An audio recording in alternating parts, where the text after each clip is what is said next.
정조의 장남인 문효세자는 5살이 채 되지 않은 어린 나이에 세상을 떠났는데 만약 그가 살아남아서 다음 왕위에 올랐다면 그의 이복동생인 순조가 너무 어린 나이에 왕이 되면서 조선 후기 세도 정치가 시작되는 비극을 피할 수도 있었다고 하는데요. 과연 그는 어떤 인물인지 지금부터 자세히 알아보겠습니다. 문효세자는 정조 6년인 1782년인 9월 7일 새벽에 창덕궁 연화당에서 태어났습니다. 당시 정조는 나이 30살이 다 되어가도록 자식이 없었는데 왕비인 효의왕후는 불임인데다가 정조와 사이가 좋지 않았고 간택후궁인 원빈홍 씨는 입궁한 지 1년 만에 죽었으며 두 번째 간택후궁인 화빈윤 씨는 상상임신을 한 탓에 첫 임신 소식이 들리고 30개월 후에도 아무런 소식이 없었기 때문이죠. 그런 상황에서 중궁전 나인이었던 성덕임이 3번이나 임신을 한 끝에 드디어 아들을 낳는데 성공하게 됩니다. 첫 아들을 얻은 정조는 크게 기뻐하며 성덕임을 정삼품 소용에 임명하려 했고 신하들도 9월에 영조와 정조가 태어났는데 이 달에 아들이 태어났으니 이것은 대단히 좋은 징조라며 기뻐했다고 하죠. 비록 문효세자가 장남이기는 했지만 그때까지만 해도 정조는 문효세자를 후계자로 삼을 생각이 없었는지 상상 임신한 지 20개월이 지난 화빈윤 씨가 아들을 낳기를 기다렸지만 신하들은 이미 윤 씨가 아들을 낳을 거란 기대를 버린 후였습니다. 그리고 만에 하나 윤 씨가 아들을 낳는다고 하더라도 이미 장남이 있는 상태에서 다른 아들을 후계자로 지명하면 중종의 아들 복성군이나 선조의 아들 영창대군 때와 같은 혼란이 일어날까봐 소영성 씨의 아들을 후계자로 삼자는 의견이 퍼지고 있었죠. 결국 신하들의 의견을 이기지 못한 정조도 더 이상 화빈윤 씨에게 가망이 없다는 판단을 내리고는 문효세자를 자신의 후계자로 삼게 됩니다.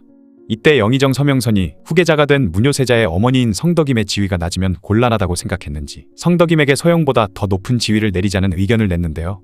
하지만 정조는 아직 성씨의 소영 책봉조차 이루어지지 않은 상황인데 그 상태에서 또다시 직급을 올리는 것은 너무 무리라는 생각을 했는지 책봉이 이루어진 후에 얘기를 하자며 거절했죠.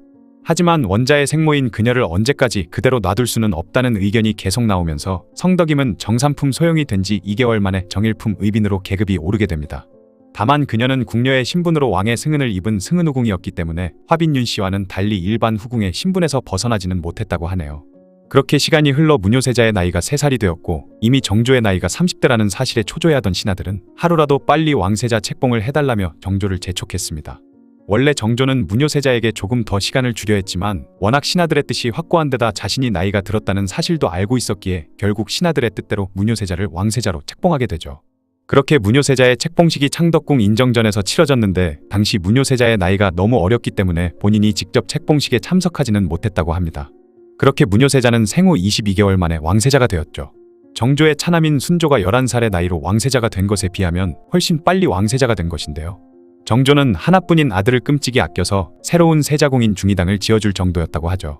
그도 그럴 만한 것이 문효세자의 어머니인 성덕임부터가 정조가 무려 15년이라는 시간을 기다린 끝에 맺어진 여인이었는데 30이 넘은 나이에 오랫동안 마음에 두었던 의빈에게서 아들이 나왔으니 아마도 정조의 인생에서 가장 행복했던 순간은 문효세자를 얻은 순간이 아니었을까 짐작하는 사람들도 많습니다.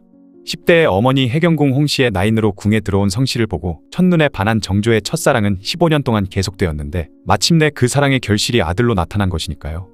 이제 이대로만 흘러가면 문효세자는 아무 문제 없이 왕이 될 수 있었지만 안타깝게도 1786년 4월부터 조선 전역에 유행병이 돌기 시작하며 비극이 시작되었죠. 결국 문효세자는 1786년 5월 11일 만 3살의 나이에 홍역으로 세상을 떠나게 됩니다. 그리고 같은 해에 의빈성 씨 또한 사망하게 되면서 정조 인생에서 가장 행복했을 4년의 시간이 끝나게 됩니다. 역사에 만약은 없다지만 만약 정조가 죽은 후 문효세자가 무사히 왕위에 올랐다면 수렴청정을 받지 않고 직접 나라를 다스릴 수 있는 나이인 19세가 되었을 테죠.